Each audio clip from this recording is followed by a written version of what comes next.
금강산매경론입니다. 521페이지 보십시오. 이 금강산매경론이 상당히 중요한 거는 그때 한 번 더 얘기를 하자면 이 두 가지를 말씀드리죠. 하나는 해동사문 원효라고 돼 있어요. 해동 가면 이제 바다 동쪽 산문이기 때문에 우리나라는 옛날에 동북이라고 그랬어요. 동쪽 나라. 이거는 이제 원효 스님이 8세기 무렵의 스님이기 때문에 신라 시대잖아요. 그래 중국하고 분명히 선을 끊는 걸 얘기합니다. 요즘 하도 중국이 중국에서 나온 것이고 중국이 속국이다 이런 얘기를 너무 많이 하니까 옛날부터 이게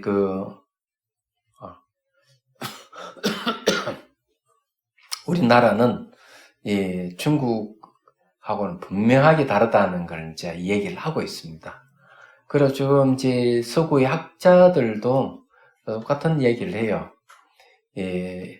우리 민족은 중국하고 분명히 다른 민족들이고 전혀 다른 문화를 가지고 있다.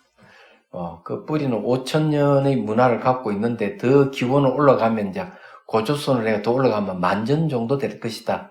좀 이렇게 이제 학자들은 보고 있어요.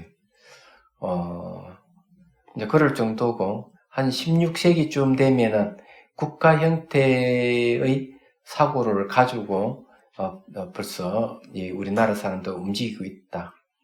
19세기 들어와가지고 유럽에서는 그때 국가 형태를 가 생기기 시작하고 민족에 대한 얘기를 하는데 우리나라 사람은 벌써 그 이전에 그런 생각을 갖고 있다고 이제 학자들이 얘기를 하죠. 그래서 이게 해동이라 하는 말 상당히 중요하다는 것. 두 번째는 뭔가 하면은 중국의 선종은 바로 이 금강산매경론이 엄청난 영향을 줬다. 그러니까 중국 선종에 있어서는 용어들, 일미라든지 여러 가지 용어들은 바로 이 금강산매경론에서만 쓰는 용어를 말리비를 쓰고 있다고 지금 학자들은 얘기를 하고 있어요. 그러면서 뭘 얘기하고 있는가 하면 중국 선종의 출발은 바로 이 금강산매경론에서 출발한 것이 아니겠나 이렇게 이제 학자들이 보는 사람이 있다는 얘기예요. 그런 입장에서 봤으면 중국은 굉장히 자존심이 좀 상할 가능성이 많겠지만은 이것이 사실로 간다면은 역시 우리나라 사람들은 참 대단한 사람이다 이렇게 얘기할 수가 있어요. 그래서 이거는 이제 다르게 얘기하면 금강산매경론은 선종하고 밀접한 관계가 있는 금강산매경론이다 이렇게 보시면 좋겠어요. 자, 521페이지 제일 밑에 경하는 법. 선남자야 상법은 상주하는 법이 아니니 항상 하는 법은 상주하는 법이 아니다. 설명할 수 있는 것도 아니고 문자로 나타낼 수 있는 것이 아니며 자, 설명이나 문자 나타낼 수 없다고 하는 것은 개념을 떠났다는 얘기예요. 진리도 아니고 해탈도 아니며 없는 것도 아니고 경계도 아니어서 모든 만집과 단견의 경계를 벗어났으며 이 말은 뭔가 하면 이걸 진리라고 이렇게 결정할 수도 없고 해탈이라고 결정할 수도 없고 없는 것도 아니고 경계도 아니다고 얘기했어요. 이게 또 없다고도 할 수도 없고 경계라고도 할 수 없다 이게 말하자면 그런 개념을 떠나버리면은 그러니까 언어를 해체된 상태에서는 그것을 무엇이라고 할 수 없어요. 네. 그래서 모든 허망한 집착과 죽으면 아무것도 남지 않는 단견의 경계를 벗어났으며 이 법은 무상한 것이 아니었어. 모든 상견과 단견을 벗어났다. 무상한 것이 아니라고 했는데 이 무상은 보자. 이 법은 무상한 것이 아니었어 했죠. 맞네. 항상함이 없다 그랬어요. 무상한 것이 아니었어. 모든 상견과 단견을 벗어났다. 상견의 영원주의, 단견은 허무주의입니다. 깨달아 알면 식은 변함이 없는 것이 되니 이 식은 항상 정멸하되 정멸도 또한 정멸하다. 정멸하긴 하죠. 근데 정멸도 또한 정멸하다 하는 것은 정멸이라 하는 카테고리에 넣을 수 없다는 걸 분명하게 얘기를 하고 있습니다. 자, 여기에서 이제 주목할 것은 이 무상한 것이 아니었어. 이런 말씀이에요. 항상 하는 것이 없다. 네. 그래서 상견과 단견을 벗어났다. 그럼 만일에 무상하다 그러면 어디 될까요? 무상하다면 단견과 상견에 빠져 있을 수 있다. 이렇게 얘기를 할 수 있겠죠. 그럼 왜 이제 이런 말이 나왔는지 원효스님 말씀을 들어봐야 됩니다. 자, 522페이지 논. 이 아래는 두 번째로 바로 설명하는 것이다. 그 가운데 두 부분이 있으니 먼저 항상하다는 상의 가부를 설명하였고 뒤에 항상하다는 상의 원인을 나타내었다. 처음 가운데 두 구절이 있으니 법의 상과 부처의 상이다. 처음 가운데 상법은 상주하는 법이 아니다라고 말한 것은, 자, 상법은 항상하다 하는 법은 상주하는 법이 아니다라고 말하는 것은 뭐냐 이게. 부처님께서 본보기로 삼은 법신의 본체는 생멸의 상을 떠났기 때문에 상법이라고 하였고, 자, 상법이라는 말이 알고 보니까 법신의 본체는 생멸의 상을 떠났기 때문에 항상 하는 법이라고 했다. 이렇게 이제 얘기합니다. 그래서 이런 거는 자, 뭘 얘기하는가 하면은 열반을 얻게 되면은 열반을 뭐라고 이제 열반을 얘기를 하느냐? 상락아정이다 이렇게 얘기해요. 열반을.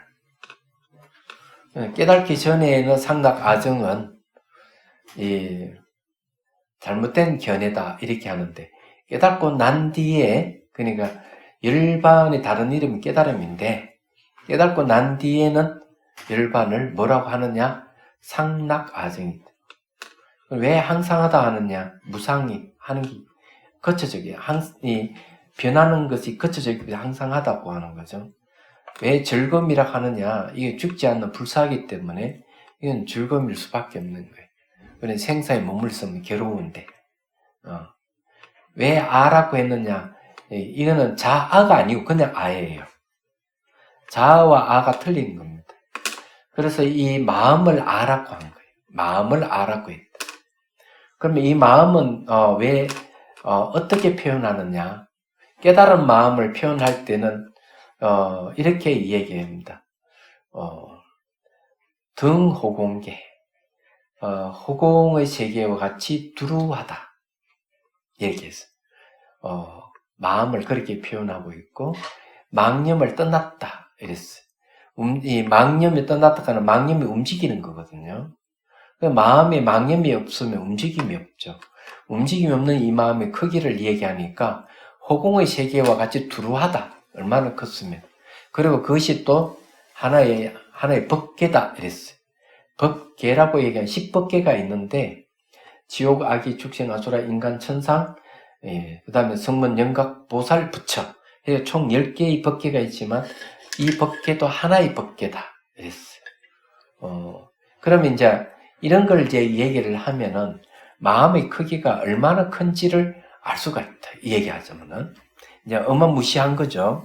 그런데 이 마음이 다른 말로 하면은 여기서 생멸상을 떠난 법신이다고 이렇게 하는 거죠.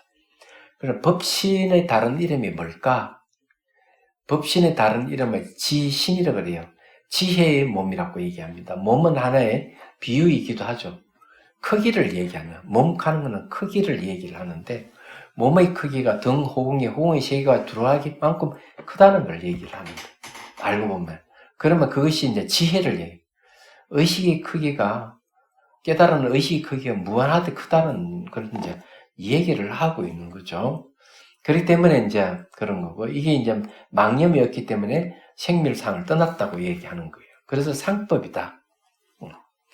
이제 이렇게 하고, 그 다음에 상주하는 성질을 떠났기 때문에 상주하는 법이 아니다고 하였다. 자, 상주하는 성질을 떠났다 하는 건 뭔가 항상 머문다 하는 성질을 떠나버린 거예요. 그니 왜 그러냐? 무주기 때문이에요. 무주. 원래 모든 존재는 머무름이 없는 거예요. 그런데 무슨 항상 머무는 게 있겠어요? 그럼 이거는 이제 상주하는 성질을 떠나서 상주하는 법이 아니라고 하는 거는 다른 말로 하면 자유자재한다. 이런 뜻이. 자유자재. 한 군데 계속 머물고 있으면 자유자재가 아니죠. 자, 설명할 수 있는 것도 아니고 문자로 나타낼 수 있는 것도 아니다라고 한 것은 설명해 줄 수 있는 명칭과 언어를 끊기 때문이며 이 말은 뭔가 개념을 떠났다 하는 거죠. 마치 백정이 소를 잡고 난 뒤에 판매하는 건 소를 판매하는 게 아니고 고기를 판매하는 것과 같다. 그래 소락하는 개념을 떠나버린 것이죠. 이것도 마찬가지예요. 예. 그 명칭과 언어를 끊기 때문이며 진리도 아니고 해탈도 아니다고 한 것은 설명되어지는 여실한 뜻을 초월했기 때문이다. 그러니까 설명될 수 있는 것, 설명되어지는 여실한 뜻을 초월했다 하는 건 뭡니까? 설명 안 되는 부분이다. 이게. 개념을 떠나버리기 때문에 언어가 해체되어 버리는데 이건 진리다, 이건 해탈이다. 어떻게 이해할 수 있느냐? 그래서 진리도 아니고 해탈도 아니다. 자, 이렇게 얘기하는 것도 없는 것도 아니고 경계도 아니었어. 모든 만경과 단계의 경계를 벗어났다고 한 것은 이건 또 어떻게 해서는 궁극적으로 없는 것도 아니고 유의 경계도 아니니 유의 경계가 아니기 때문에 이랬어요. 그러면 뭘 얘기해? 없는 것도 아니지만은 있는 것도 아니다. 이게. 여기서 이게 딱 잘라 말하면 없는 것도 아니지만은 있는 것도 아니다. 이렇게. 그는 유무의 경계를 떠나버렸대. 그래서 이제 허망하게 집착하는 경계가 없는 거예요. 있다 없다 하는 게 없는데 있든 없든 뭐가 있어야만 집착할 게 있죠. 그래서 만기의 경계를 벗어났다. 그래서 무가 아니기 때문에 단견의 경계를 벗어났다. 무를 근거하는 것이 뭡니까? 허무주의잖아요. 단견이 끊어질 단자 볼견자이기 허무주의인데 무가 아닌데 어떻게 단견의 경계가 있겠어요? 안 그래요? 그래서 단견의 경계를 벗어났다. 이렇게 얘기를 하는 겁니다. 그럼 단견의 경계를 벗어났다면 유의 경계도 벗어난 거죠. 그렇기 때문에 유무의 경계를 다 벗어났다 하는 얘기죠.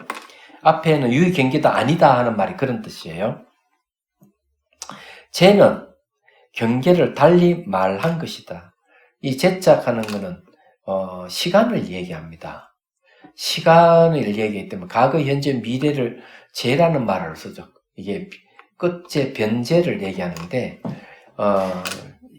이 과거와 미래를 떠나서 현재 이 순간을 중제라고 합니다. 가운데 중제 썼어. 그런데 이런 경계도 다 떠난 것이죠. 그런 쟤는 경계를 달리 말한 것이다. 이 법은 무상한 것이 아니었어. 모든 상견과 단견을 벗어났다고 한 것은 항상함이 없는 것이 아니기 때문에 모든 단견을 벗어나서 자 항상 하는 것이 없는 것이 아니다. 그럼 무상이 아니다 이거죠. 무상이 아니다 그러면은 무상이면 어때요? 항상함이 없다 그러면은 단견에 빠질 가능성도 있는데 무상이 아니기 때문에 단견을 벗어났다 이런 거죠. 법이기 때문에 모든 상견을 벗어났다. 법이라 하는 것은 상호 의존을 이야기하고 내전 실체가 없는 걸 법이다 이게야. 그렇기 때문에 항상하다 하는 견해, 영혼주의를 벗어났으니 이런 얘기예요. 상견이 취하는 것은 법이 아니기 때문이다. 항상하다 하는 견해를 취하게 되면은 이건 영혼주의이기 때문에 그건 법이 아니다 이 말이죠. 우리가 법하는 건 연기법을 얘기하잖아요. 근데 인가법이고 상호 의존을 법이라고 하는 거예요. 그걸 다른 말 한단 말이에요. 그렇기 때문에 여기에서는 상견을 벗어난 거죠. 항상하다 하는 견해를 찾을 수가 없어요. 실체가 없기 때문에. 그래서 이제 여기에 상견이 취하는 것은 법이 아니기 때문이다. 이미 법의 항상하다는 상을 설명하였고 다음은 부처의 상을 나타내겠다. 부처의 항상하다를 나타내겠다는 거다. 깨달아 알면 식이 변치 않는 것이 된다고 한 것은 저 상법을 항상하는 법을 완전히 깨달아 알게 되면 깨달아 알 때 모든 식이 변치 않는 것이 되니 그 까닭은 앞에서 무명에 따라서 본래 고요한 마음을 움직이긴 했으나 이제 깨달아 알게 됨에 따라 본래의 고요함에 돌아갔기 때문이다. 자, 이 말은 무슨 말이냐 하면은 자, 깨달아 알면 모든 식이 변치 않는 것이 된다는 말이 재밌는 말이에요. 깨달음 내용이 뭐냐 이거지. 하는 걸 이제 파악하면 됩니다. 깨달음 내용은 공성을 이야기합니다. 공은 안가밖에 없고 높고 낮음이 없고 그렇습니다. 그러면 그 공이라 하는 비에 있기 때문에 변하는 게 없죠. 그렇죠? 그래서 식이 변치 않는 것이 되는데 모든 식이 뭡니까? 시각, 청각, 후각, 미각, 촉각, 의식, 말라식, 아리아식, 암마라식까지 하면 9가지 식이 있는데 그 모든 식이 변하지 않는다. 왜? 본질이 공하기 때문에. 그래서 대승기신론에도 이렇게 설명해요. 자, 진실식지라, 진실. 식지라 하는 것은 인식에서 안다는 거죠. 알물 얘기를 하는 건데 앞에 진실이 붙었어. 왜냐하면 이 진실은 진리 다른 이름입니다. 여기서 말하는 깨달았다 얘기죠. 깨달아 알고 보니 이놈 식이라 하는 것 자체가 바로 불변이더라. 그래서 이걸 설명할 때는 마음의 청정한 본성을 얘기합니다. 마음의 청정한 본성을 진실식지라고 합니다. 예. 그래서 우리가 안닥하는 알면 진실한 거예요. 자, 안닥하는 알미 왜 진실하냐? 거짓을 알든 진실을 알든 흠하게 알든 어떻게 알든 안닥하는 그 자체는 진실하다는 거예요. 그래서 깨달아 알고 보니까 모든 식이 변치 않는 것이다. 불변이다. 이렇게 얘기하는 거예요. 너무 멋져요.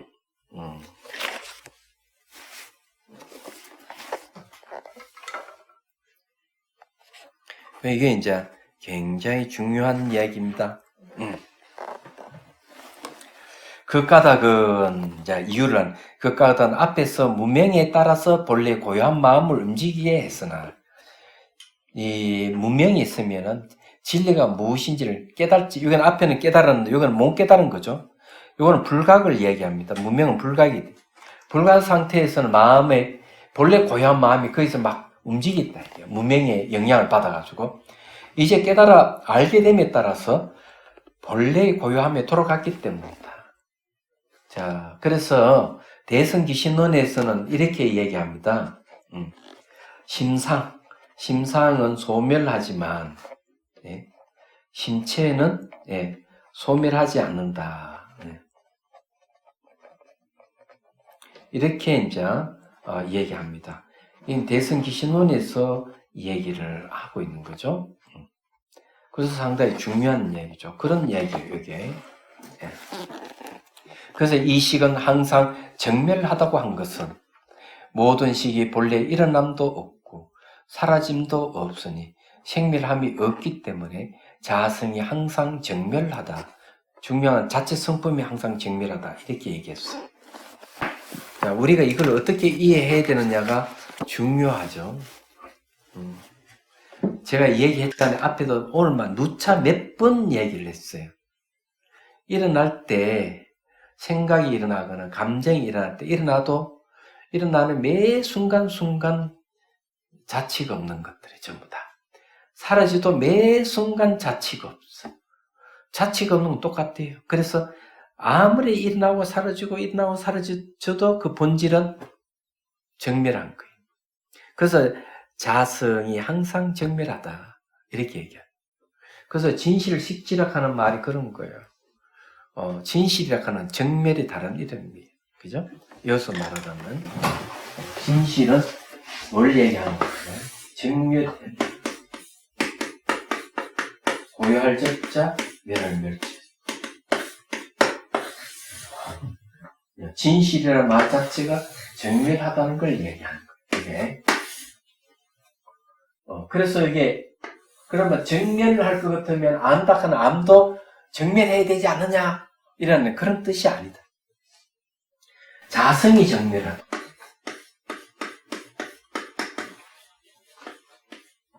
자체 성품이 정멸하다. 그래서 대상이 무엇인지를 안다 하는 암 자체가 대상을 인식하는 그 자체가 늘 정멸하다. 그런 뜻을 얘기를 하고 있는 거죠. 여기서 이제 깨달아 알게 되었을 때에 이와 같은 정멸한 식을 영구히 없애니 그 때문에 정멸도 또한 정멸하다고 하였다. 깨달아 알게 되었을 때 이와 같은 정멸의 식을 영구히 없앴다. 그 때문에 정멸도 또한 정멸하다고 했다. 그 까닭은 저 정멸한 식은 무상한 법이니 이 무상법이라고 하는 것은 항상함이 없는 법을 이제 얘기합니다. 항상함. 그래서 이와 같은 정멸한 식을 영구히 없음이 그 때문에 정멸도 또한 정멸하다고 했다. 그 까닭은 저 정멸한 식은 무상한 법이니 그러므로 저것을 없애야 변치 않음을 얻을 수 있기 때문이다. 자, 여기서 이제 하는 건 뭔가 하면 본래 정멸한데 본래 정멸하다고 정멸에 머물러 버리면은 어떻게 될까? 그래서 이제 이 원리는 이런 걸 얘기합니다. 정멸 또한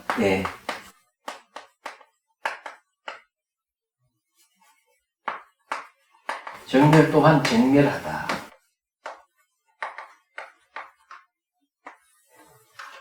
이걸 해석하면은 이렇게 되죠.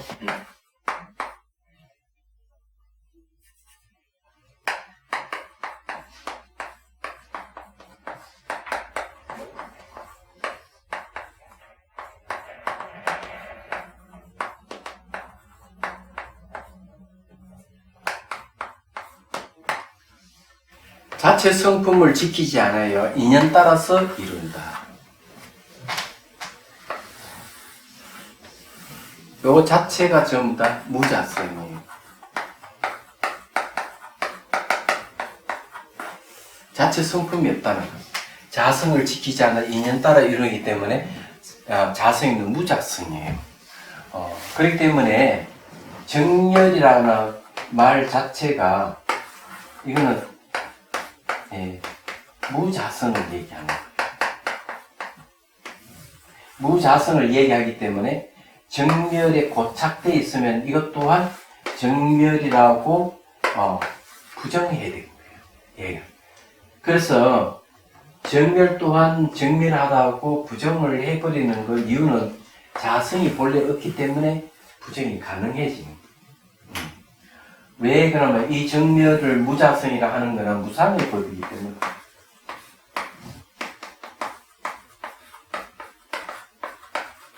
무상하다 하는 항상함이 없는 거예요. 그래서 이 정멸을 그대로 정멸한 채로 있으면 안 되는 거예요. 정멸 자체가 자성이 없는 거야. 그래서 정멸도 또한 정멸해서 이 정멸을 없앨 수가 있어요. 그래야만 진정한 바뀌지 않는 불변이 튀어나오는 거예요. 얘기하자. 그래서 여기에서 이제 얘기하는 내용이 그런 거죠. 정멸도 또한 정멸하다고 했다. 그 까닭은 저 정멸한 시간 무상한 법이니 항상이 없는 법이니 그러므로 저것을 없애야 변치 않음을 얻을 수 있기 때문이다. 정멸하다 하는 그 개념도 해체시켜야 돼요. 얘기하자면. 이제 이런 거는 이제 체험적인 사실을 얘기한다. 이래 보면 돼요. 아래의 총기품에서 이 뜻을 나타내겠다. 또 이 본래 정멸한 자성이 변치 않는 성질을 고집하지 않기 때문에 또한 정멸하다고 했다. 그래서 자성을 지키지 않아서 인연을 따르기 때문에 정멸도 또한 정멸하다고 한 거예요. 그래서 정멸이라 하는 이것이 변치 않는다는 것, 이 고집을 타파한 거죠. 정멸하다는데 안주하면 안 되는 거예요. 정멸하다 하는 것 자체도 자성을 얻는 거예요. 그래 고집하는 성질을 변치 않는 성질을 고집하지 않는다. 그래서 이제 끝에도 그런 이야기는 불수상주, 고원 역정멸입니다. 불수상정입니다. 불수상. 요건 불수자성이잖아요.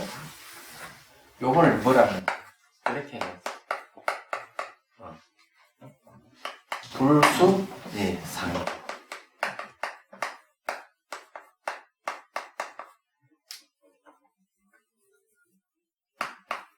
이렇게 상주함을 지키지 않는다.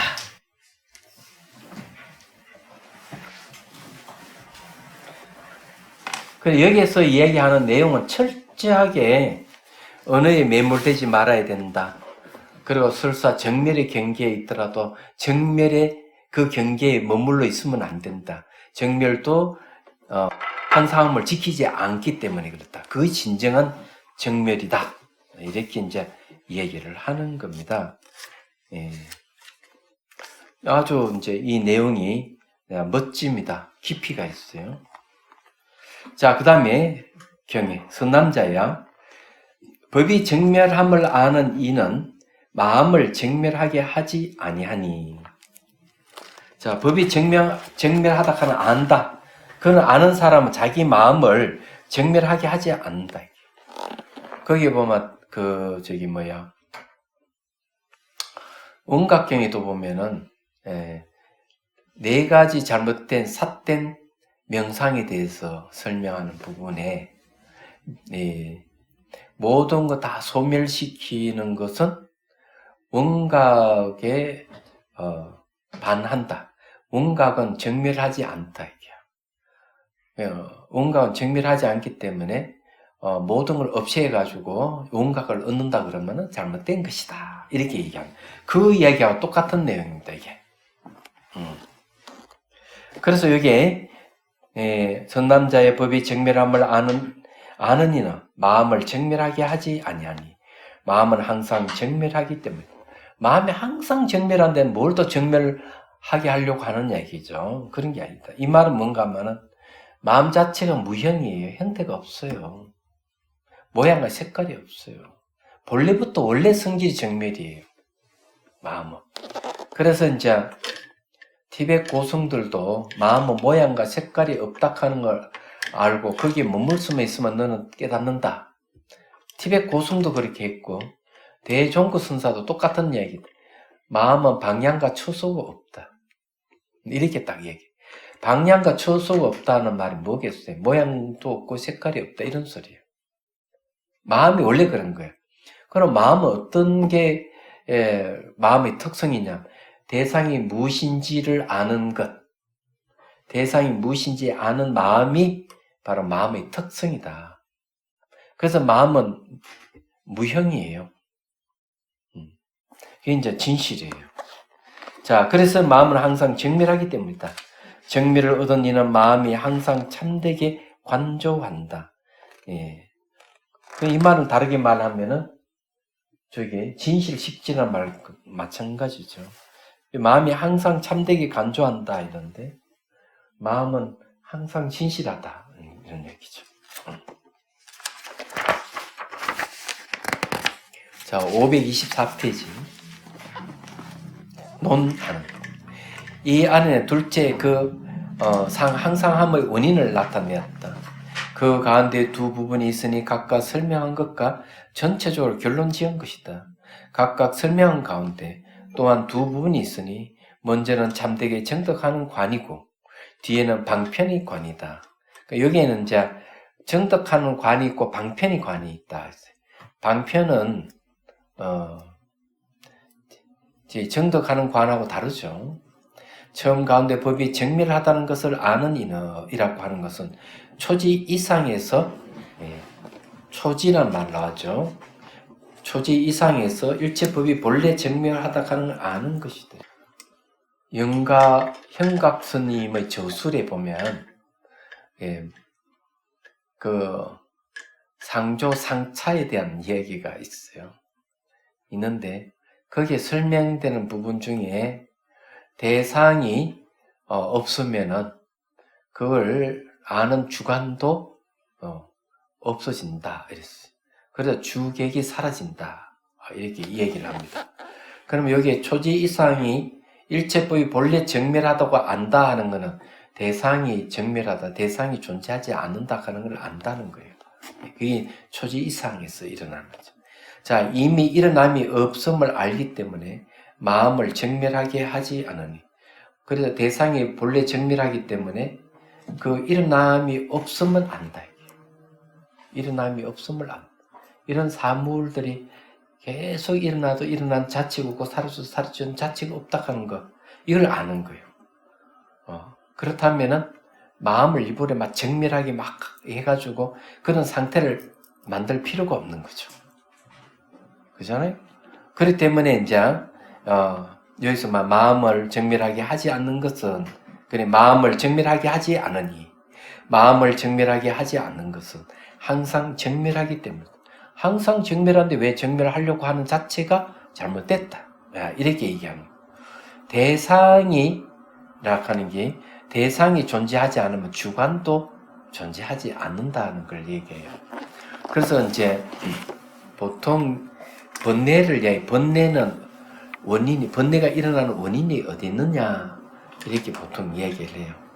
그래서 소지장, 번뇌장 이렇게 얘기하는데 번뇌장은 번뇌장애를 얘기하는데 내 속에서 일어나는 번뇌장애는 그 원인이 어디 있느냐 이러면은 소지장이 있다. 내 밖에 대상이 있다고 잘못 알고 있는 거기에서 내 안에서 번뇌가 일어난다. 그럼 대상이 소멸해 버리면은 어때요? 안에 번뇌도 소멸해가 정멸해져 버리는 거죠. 그래 만일에 대상이 본래부터 존재하지 않는다고 알면은 마음은 본래부터 정멸하다는 얘기지. 생각해보면 알 수가 있지. 그 얘기를 하고 있는 거죠. 깨달음의 조건 중에 하나가 뭐냐? 깨달음의 조건 중에 하나가 주객이 없는 걸 얘기합니다. 주객이 없는 것을 깨달음이라고 그래요. 그러면 주객이 없는 상태로 갈 수 있긴 있어. 주객이 없는 상태로 가는 것 중에 하나가 선정이 있어요. 선정은 주객이 없는 게 아니고 주객이 하나 된 상태예요. 주객이 하나 된 상태에서 주객이 없는 같이 보일 뿐이에요. 그래서 거기는 지혜가 없는 거예요. 마음의 고요함은 있는데 그런데 주객이 본래 없음을 알게 되면 그건 깨달음이에요. 선정이 아니고 깨달음이에요. 그 다음 주객이 없는 상태가 또 하나 더 있어요. 바방가를 얘기해요. 바방가는 뭔가 하면 잠재의식을 보통 이야기하는데 수행하다 어느 순간 의식이 사라져버리는 걸 얘기해요. 의식이 사라져버리면은 현재의식이 잠재의식으로 들어가 버린 거예요. 그런 상태가 되면은 주객이 없기 때문에 그런 상태를 경험한 사람은 자기가 깨달았다고 착각할 수가 있어요. 그건 깨달은 건 아니고 현재의식이 잠재의식으로 들어가 버린 상태다. 저는 그건 여러 번 경험해봤기 때문에 말씀드린 거예요. 어떨 때는 의식이 사라져 버리는데 시간이 얼마 흘렀는지 알 수가 없어. 저 멀리 불빛이 하나 오더니만 정신이 확 돌아오는 거예요.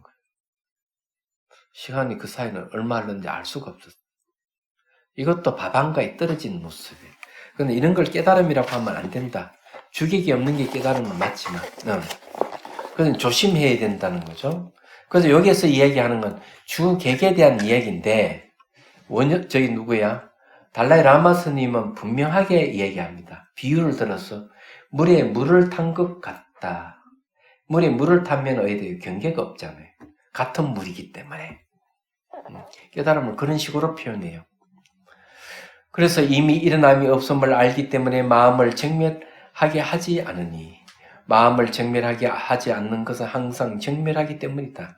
이거는 저게 그거하고 관계가 있죠. 각심초기, 예. 각심초기 신무초상.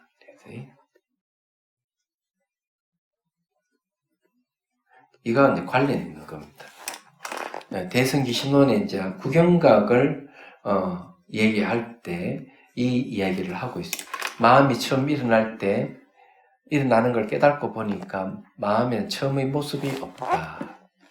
그래서 왜 처음의 모습이 없느냐 하면은 여기서 말하는 게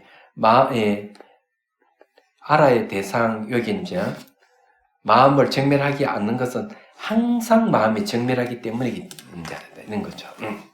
이건 초지 이상에서 일어나는 현상입니다.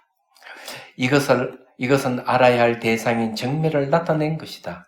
정멸을 얻는 이는 마음이 항상 참되게 관조한다고 한 것은 정덕하는 주체로서의 마음이 상주하여 정덕해야 할 진리를 따라서 생멸의 상을 벗어나 항상 참되게 비추는 관을 잃지 않음을 밝히는 것이다.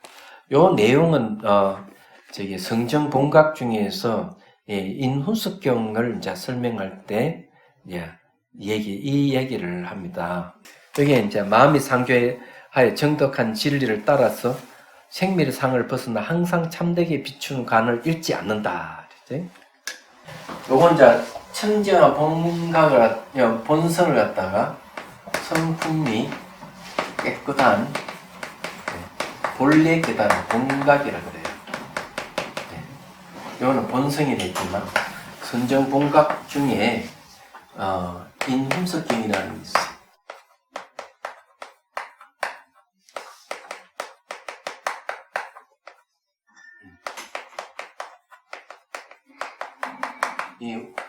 요거는 이제 뭐라고 하는가 하면 요거는 지혜를 얘기해요. 지혜. 여기에서 이제 원효스님께서 상주 일심이라는 말을 써요. 항상 일심에 머문다. 이런 말을 써요. 근데 이걸 지혜라고 하는 이유는 뭔가 하면 원인으로서 영향을 주는 거울이에요. 그래서 항상 원인 역할을 하면서 번뇌를 없애는 작용을 해요. 그럼 저거는 번뇌를 없애는 작용이 본래 갖춰져 있다. 호응같이 텅 비어있는 마음에 번뇌가 일어난다. 그러면은 비어있는 마음과 번뇌의 마음이 두 개 탁 만나면은 번뇌가 사라지게 돼. 왜? 텅 비어있는 마음은 생멸이 없거든. 생멸이 없는 마음하고 생멸이 있는 마음이 딱 만나면 생멸하는 마음이 사라지는 거예요. 그래서 생멸이 없는 마음이 원인으로서 영향을 주는 거울이에요. 이 거울은 이제 비유죠. 예. 마음 거울을 성정 본각을 거울이라고 하니까. 그래서 이제 이 얘기를 하고 있는 거예요. 여기서도 이제 얘기하는 거는 항상 비춘다. 예. 그건 멋진 말이에요. 이거는 인훈숙경을 우리 마음의 본성을 그런 식으로 표현하고 있다. 여기에 이제 중요한 거는 초지 이상에서 이런 말을 했는데, 그럼 뭐 초지에 들어가기 전에는, 어떤 과정을 거치느냐 하는 게 있어요. 이제 간단하게 얘기하면은, 대상을 알아차리는 알아차림의 의식을 두면 주객이 하나가 돼요. 주객이 하나가 되면은, 그런 상태에 익숙하게 될 때를 이제 최극적정심이라 그러는데, 대상을 알래야 알 수 없고 마음의 모습을 찾으려 찾을 수가 없다 그래요. 이것이 이제 오래도록 지속되면 전주일치라 그러고, 전주일치가 되면 일상생활 속에서도 일상생활 속에서도 주객이 없는 상태를 계속 유지를 하고 있어요. 그걸 다른 말로 타성일편이라고 그래요. 성가에서. 그것이 이제 익숙하게 되면은 등지락하는 경지가 옵니다. 마음이 들뜨는 것도 없고 까라는 것도 없는 상태가 되죠. 이 덩지가 이제 욕계의 심의 덩지, 선정을 얘기해. 자, 여기서 이제 아주 오래오래 하다 보면 어느 순간 경안이 일어나요. 경안. 뭔가 마음이 기쁘고 가벼운 현상이 생기는 거예요. 이 선정 속에서 일어나는 것은 경안이 아주 미묘한 것이다, 이래요. 그런 상태가 딱 되면은, 이 욕계의 선정인 덩지가 색계심 선정으로 바뀌어버려요. 얘기하자면. 색계심 선정은 초선정은 아닌데, 오용락이 없는, 오용락이, 사라져서 청정한 마음 상태의 선정이에요.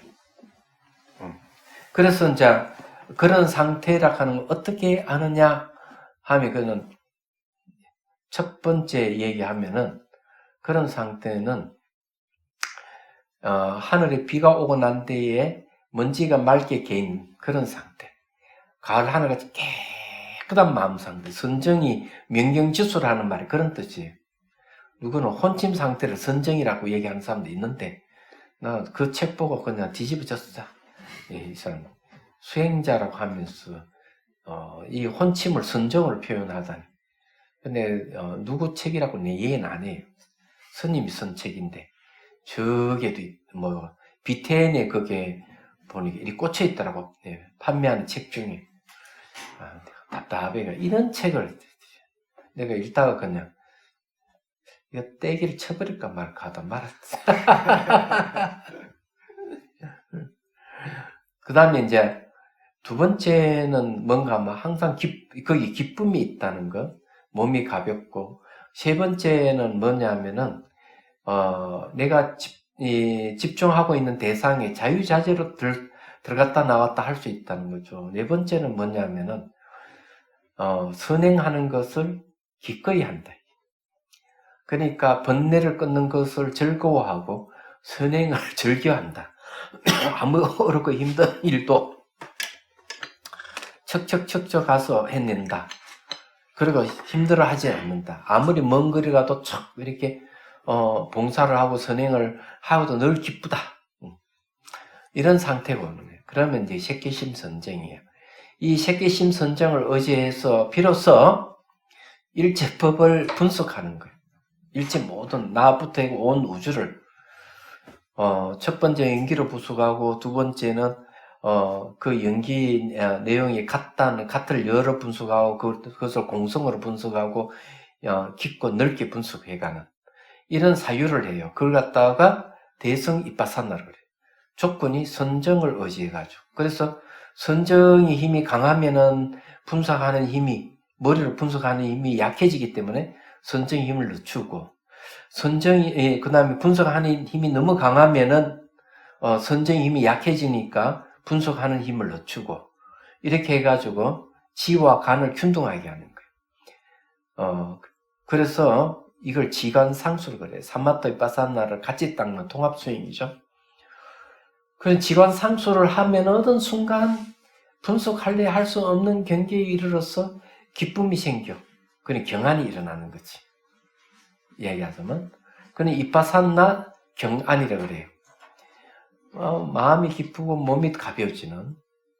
자, 그럴 때 이제 앞에 그 색계심 선정의 사마타 삼매와 그 다음에 이빠사나 삼매, 지금 얻은 이빠사나 삼매하고 같이 딱 하나가 돼요.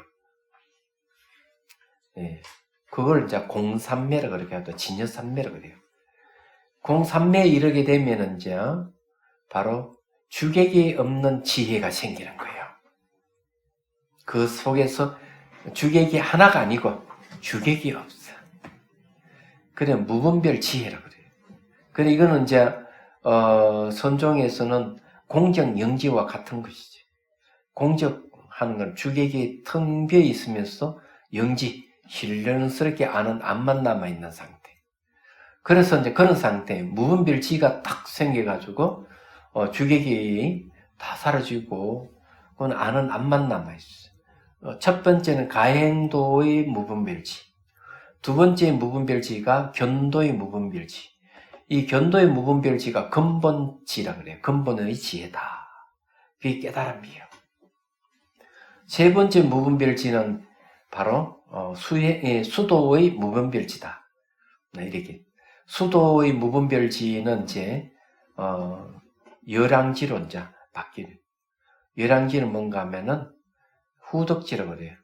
중생의 근기에 따라서 지혜를 일으키는 거. 이렇게 해요. 그래서 이제 견도가 초지입니다, 이때. 그래서 이때는 벌써 주객이 없어요. 여기서 이야기하는 게 이제 그 얘기를 하고 있는 겁니다. 요 초지 이상이라 하는 말이 상당히 중요합니다. 초지 이상이 이제 각심초기 신무초상은 처음, 마음이 처음 일어나는 걸 깨닫고 보니 마음에는 처음이 모습이 없다 하는 것을 말할 때는 대개 구경각에서 이 얘기를 하는 건데, 여기에서는 늦춰서 초지 이상이라 했네요. 초지부터 해가지고, 초지는 상사각이고, 그 다음에 좀 더 큰 깨달음은 수분각이고, 그 다음에 구경각인데, 이 내용들이 다 각심초기 신무초상이라는 얘기지. 보니까. 제가 판단 그렇게 했어요.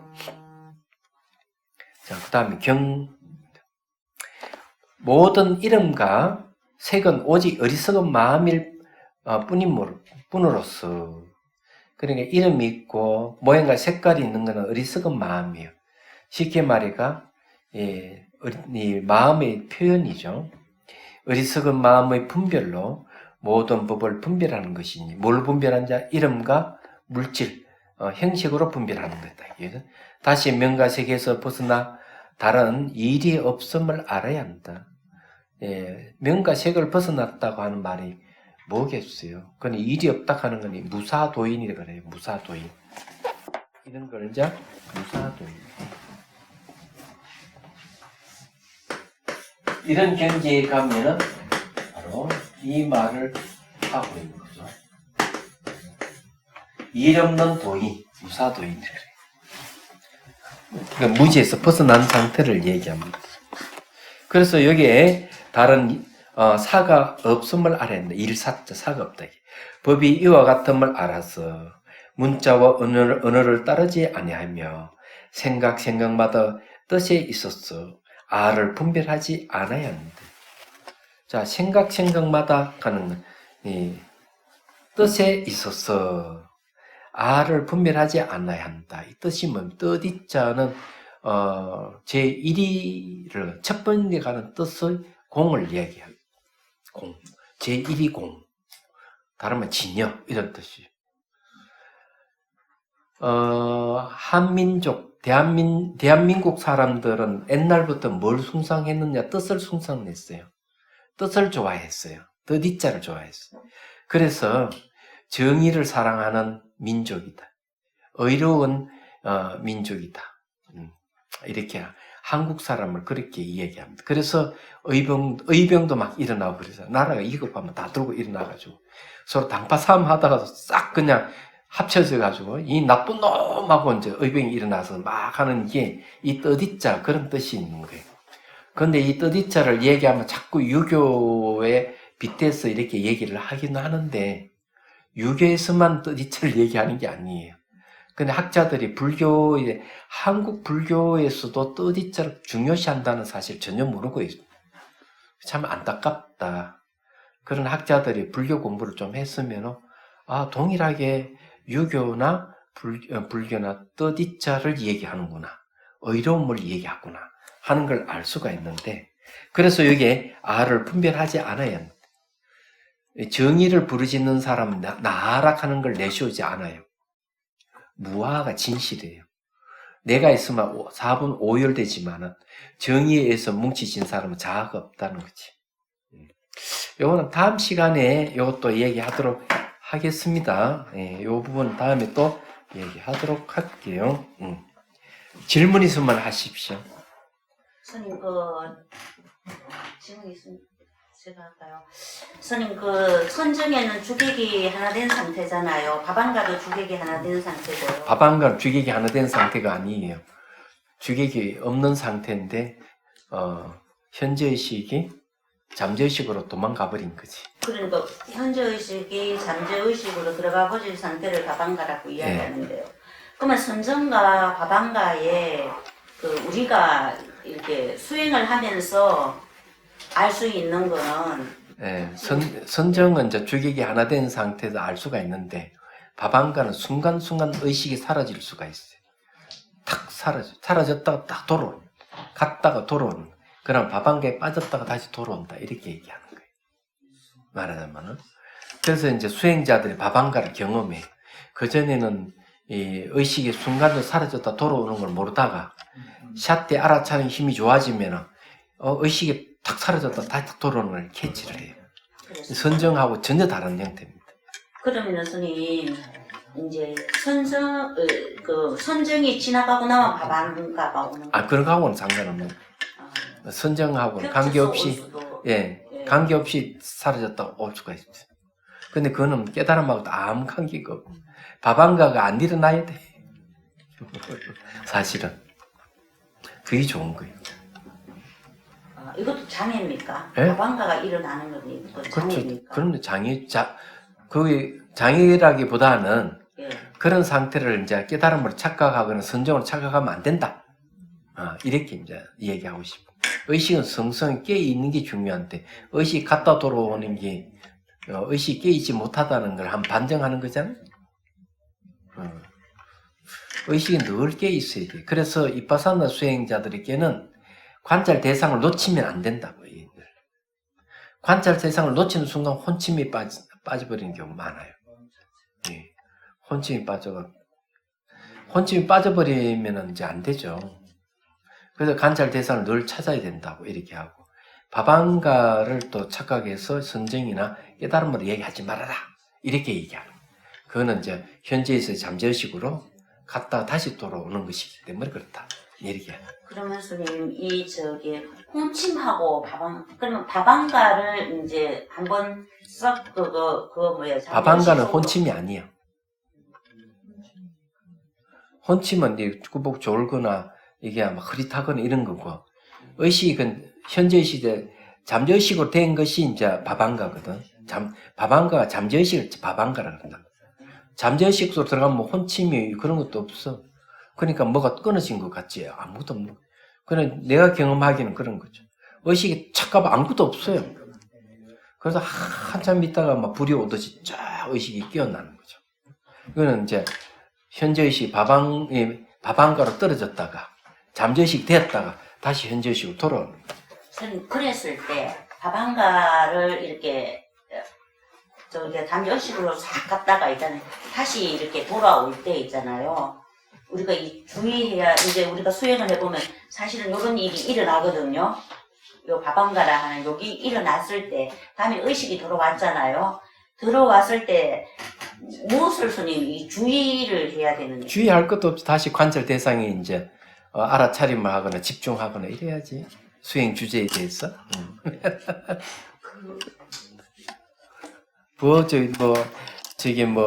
걱정할 필요 없어. 그때 되면 다 알아. 의식이 탁 갔다 돌아오라. 이게 바방구나. 이게 다 알아.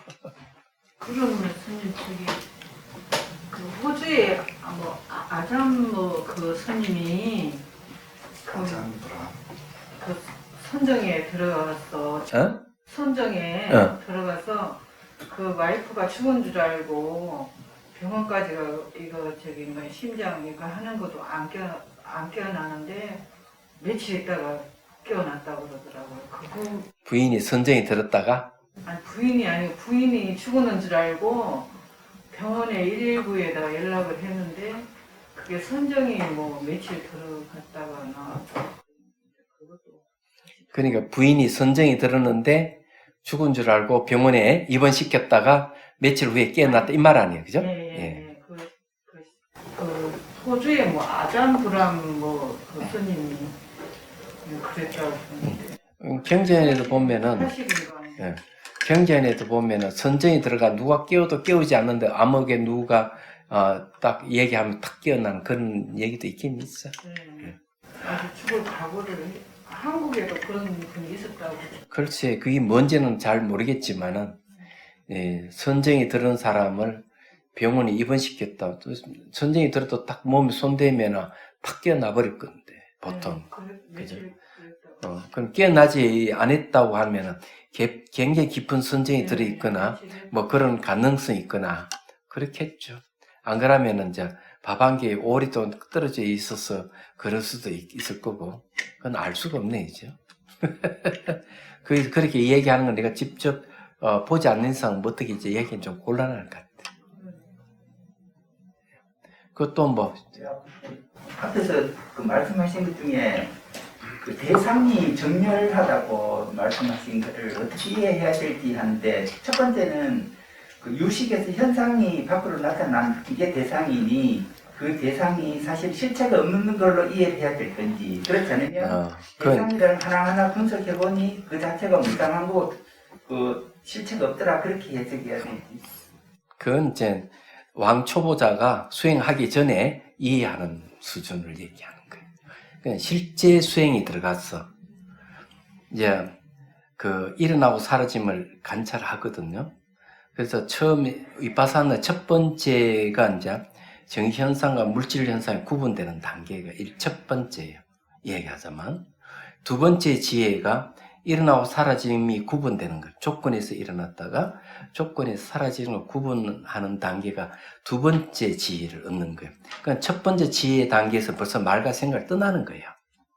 그건 분석이라 하는 게 없어요. 머리를 분석하는 것이 이파사나에는 없는 거예요. 대성 이파사나에는 분석한다 하는, 그거는 새끼심 선정을 의지해서 하는 거고, 순수 이파사나에는 분석이 들어가면 안 되는 거예요. 샷띠 하나로 하는 거예요. 그래서 말과 생각을 떠났을 때 샷띠는 첫 번째 지혜가 정현상과 물질 현상을 구분하는 단계예요. 두 번째가 조건에서 일어났다, 조건에 사라지는 것, 이 구분하는 단계예요. 세 번째가 이제 무상고 무아를 이해하는 지혜가 생겼을 때, 이때 이제 관찰을 어떻게 하는가 하면 일어나는 것을 처음, 중간, 끝을 관찰하는 거예요. 사라지는 것, 사라지는 처음과 사라지는 중간과 사라지는 끝을 관찰하는 거예요. 이렇게 이제 관찰이 가능해진다는 거죠. 이렇게 이제 관찰을 하다 보면은 일어나는 순간, 순간 자치가 없고 사라지는 순간, 순간 자치가 없다 하는 건 알아요. 이야기한 그때부터. 그거는 막 머리로 분석하는 게 아니고 그냥 바로 즉각적인 샷띠에서 다 구분이 되는 거예요, 이게. 이야기하자면은. 근데 그렇게 구분이 되기 때문에, 체험이라 하는 게 이제 나중에 오래 들어가면은 11번째 이파사나, 지혜 생길 때쯤 되면은 현상이 일어나고 사라지는 현상에 대해서 아주 초연해지는 거예요. 그건 이제 마음이 안 가는 거예요. 12번째 경지에 이르게 되면은 지속적으로 일어나는 현상이 다 멈춰버리는 거예요. 안 일어나 버리는 거예요. 얘기하자면 13번째 경지에 이르게 되면은 범부의 성에서 성인의 성으로 성시가 바뀌는 거예요. 예. 그리고 이제 14번째, 15번째로 갈 때도 역시 마음이 일어나지 않아. 16번째가 이제 열반이에요. 얘기하자면. 자, 그래, 이제, 이파사나에는 그렇게 간다. 근데 우리는 착각해가 막 머리를 분석해서, 마치 깨달음을 논하는 사람 너무 많기 때문에, 대개 분석해서 깨달았다고 하는 사람은 수행 들어가기 전에, 내가 실제 수행 들어가기 전에 머리로서 깨달은 거지. 얘기하잖아. 그거는 이제 해오라 하기도 하고, 그냥 이제 수행하기 위한 전초적인 조건에 지나지 않는 거예요. 그런 수준의 깨달은 사람 너무 많아요.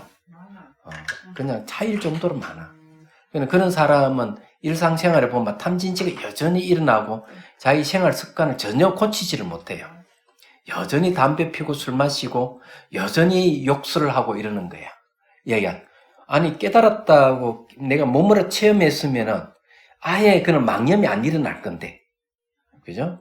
술 먹고자 하는 망념이 일어나지도 않고, 욕설을 하고자 하는 망념이 일어나지 않아요. 이 실제 체험상으로 오면은, 말하자면은, 그런 담배 피우고자 하는 생각도 안 일어나요. 마음 움직임이 딱 없어요. 근데 깨달았다는 사람들을 보면은 여전히 탐진치를 일으키고 술 마시고 고기 먹고 담배 피우고 막말을 막 해야 된다. 그러면 얘는 가라로 깨달았구나. 그냥 머리로 깨달았, 몸으로 체득한 게 없구나. 그래서 그런 사람은 여전히 업을 짓는 거예요. 예, 업을 짓기 때문에 업의 가보를 받게 되니까 비율신 행위가 여전히 나오는 거죠. 그런 걸 확실히 알아야 됩니다. 머리로 깨달은 거하고 몸으로 내가 머리를 깨달은 것이 그대로 체험이 된 상태하고는 전혀 다른 것이다. 그래서 개념 속에서 깨달은 개념에서 못 벗어난 거는 그냥 초보자의 깨달음이라는 거죠. 그 초보자의 깨달음을 해오라고 하는 거예요. 저는 깨달았지만은 대상의 그 자비심으로 술을 같이 마셔주는 그런 예도 있을까요? 그렇게 하려고 그러면은 네. 예, 대단한 경지에 갈 수는 있죠. 네, 대단한 경지에 갈 수 있는데 그래가 같이 취한다면은 좀 문제가 되겠죠. 얘기하자면 그래서 만일에 이제 애들이 고기를 잡아서 막 있는 거야. 스님이 가 보니까 그래가지고는 그놈을 전부 솥에 끓이는 거예요. 애들이. 스님도 같이 동참해 고기 잡고 같이 이렇게 해. 그래서 좀 한 그릇도 안 먹었어. 근데 스님이 어떻게 했겠어요? 그 물가에 가서 끙 하니까 물고기 다 살아서 다 나오는 거야. 이게 자비예요. 가르쳐 주는 거지. 너희들은 먹으면 그대로 생명을 죽이는 것이지만 내가 먹는 거는 생명을 죽이는 게 아니라 바로 살려주는 것. 이게 자비다는 걸 보여주는 거죠. 그 정도는 돼야 되겠죠. 예. 그런 경지에 가야만이 된대. 그래서 깨달은 사람은 무한한 자비를 갖고 있어요.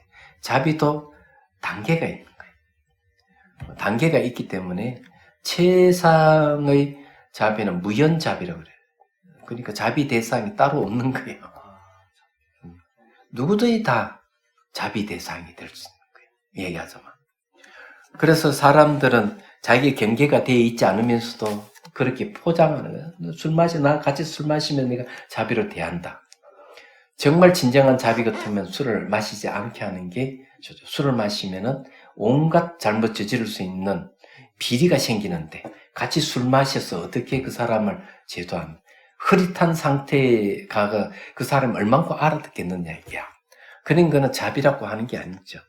술을 안 마시게 해주는 게 자비스러운 것이죠. 얘기하자면. 그리고 흐릿한 상태에서 뭘 하겠다는 거죠. 그리고 의식이 넓게 있는 사람은 의식을 흐릿하게 안 해요. 그래서 술 마시지를 않는 거예요. 담배도 피우지도 않아요. 고기 같은 것도 안 먹어요. 얘기하자면. 고기를 먹는다 하는 건 결국 살아있는 생명을 죽인다 하는 걸 간접 살생이라는 건 다 알기 때문에 먹지를 않는 거예요. 자비심 있는 사람은 안 먹으려고 그러는 거예요. 그래서 조기경전에도 보면은 스님을 잡아가지고 강도들이 밧줄로 매두는 게 아니에요. 밧줄은 풀을 볼 수 있기 때문에 그냥 갈대 같은 풀을 갖다 묶어버려요. 스님이 혹시 풀이라도 이게 잘못 상할까 싶어서 그냥 있는 거. 물건 다 뺏기고. 이게 조기 경전이 나오는 얘기야. 생각해볼. 그게 자비예요. 근데 말도 막 망발하고 이렇게 하는데, 그건 아라한이 경지에 가면은, 아라한이라 하더라 습기 장애를 갖고 있다. 세속 습이 있는 거예요.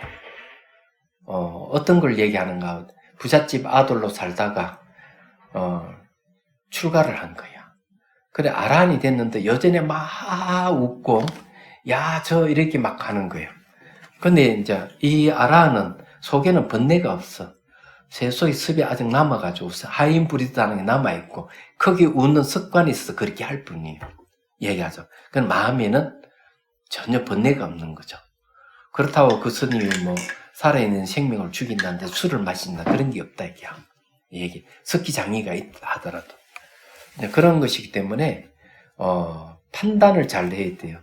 그 사람을 깨달았다 그러면 생활 습관이 반듯합니다. 깨끗해요. 술을 안 마셔요. 얘기하자면. 담배도 피우지 않아. 막말도 하지 않아. 왜? 그런 생각이 일어나지 않기 때문에. 그는 열왕지가 생긴, 깨달아서 열왕지는 상대의 근기를 잘 해야 돼서 그 지혜를 내는 거죠. 이 사람을 내가 제도를 하려면 얘 맞춰줘서 제도를 해야 되겠다. 이런 게 탁탁탁탁 나오는 거예요. 이렇게 저절로 나오는 게 이제 초지 경지에서, 그 이제 초발이 처음 깨달아서 하는 일이. 그래서 제일 많이 하는 건 초지에 이르는 사람이 첫 번째 하는 행동은 무조건 남에게 베푸는 걸, 아끼지 않고 베푸는 행위를 해요. 계속 마치 물건을 주듯이, 근래에는 빨듯이 그냥 막 계속 이게 보시바랍니다. 얘기하자. 그러면 이 사람 초지 경지에 이르렀구나. 이걸 알 수가 있는 거예요. 두 번째 경지에 가면은 뭘 하는가 하면 조그마한 계율도 다 지키는 거예요. 8만 세행위를. 그런데 하나도 자기 지키고 의도가 없어도 저절로 지키지는 거예요. 8만 세행을 저절로 지키지는 거예요. 그게 지기 바랍니다. 이지에서 일어나는, 초지 다음 이지에서 일어나는 행동 얘기하자면. 그렇지 못한 이들은 아직까지는 그런 경기 못 갔다가 이래 보면 틀림없는. 그래서 함부로 구업을 지으면 안 되네. 못 깨달은 깨달았다고 장담하고 남을 막 재단하고 비판하면 이렇고 저렇고 이렇게 하면 분별을 하고 있으면 이 사람은 자기 깨달음을 근거로 해서 저렇게 분별하구나. 저 사람 깨달았다, 저 사람 못 깨달았다 하는 거 보니 이 사람 깨달은 사람 아니다. 딱 그래. 깨달은 사람 절대로 자기가 깨달았다는 말을 안 써요. 얘기를 안 해요. 그래도 그런 깨달음의 행을 하는 거죠. 얘기하자면. 네, 그런 게 있단 말이에요. 그렇기 때문에 그런 거 딱 보면 다 알아요. 말로서 이렇게 하는 거예요. 그래서 수행자는 깨닫기 전에 벌써 습을 끊기 시작하는 거예요. 행위 자체가 반듯해요. 깨닫기 전에는 그래 바뀌어가는 거죠. 뭐 또 다른 얘기 없죠? 네. 이걸 해야지. 자, 해양기 하겠습니다. 중생들을 구하려는 마음으로 깨달음의 정수를 이룰 때까지 부처님과 법과 성부에 항상 기합니다. 지혜와 자비를 갖추고 이정을 위해 노력함으로써 부처님 앞에 머물겠습니다. 원만한 부르심을 일깨우겠습니다. 홍계가 있는 한 중생이 있는 한 저도 함께 따라 머물며 중생의 고통을 없인 자로 담겠습니다.